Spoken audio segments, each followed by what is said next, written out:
Okay, the kind of not surprising that there's even more controversy with the Donald Trump campaign. So this story comes from Yamiche Alessandro at New York Times. And so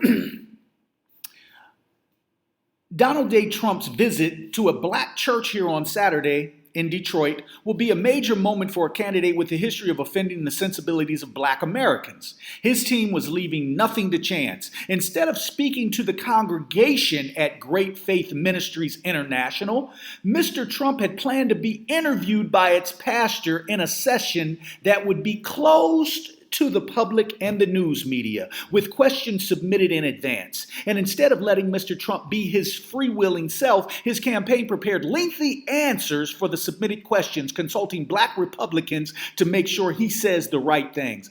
Isn't this just the biggest form of hypocrisy? This is ludicrous. Okay, an 8-page draft script obtained by the New York Times shows 12 questions that Bishop Wayne T. Jackson, the pastor, intends to ask Mr. Trump in the taped question and answer section, as well as the responses Mr. Trump is being advised to give.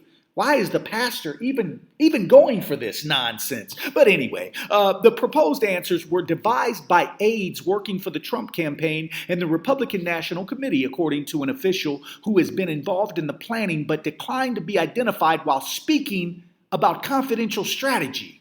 The document includes the exact wording of answers the aides are proposing for Mr. Trump to give to questions about police killings, racial tension, and the perception among many black voters that he and the Republican Party are racist, among other topics.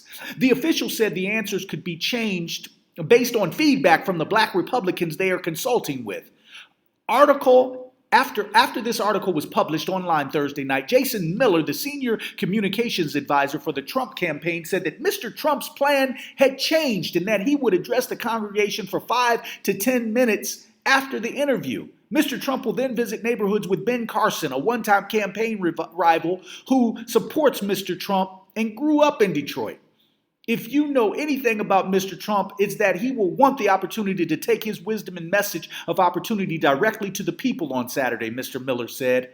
It is not uncommon for a candidate to request interview questions in advance. Aides to Hillary Clinton do it from time to time, but it is unusual for a campaign to go so far as to prepare a script for a candidate's own responses and highlights the sensitivity of Mr. Trump's first appearance at a black church. A series of slights, including his questioning of President Obama's birth certificate, has not endeared him to black voters.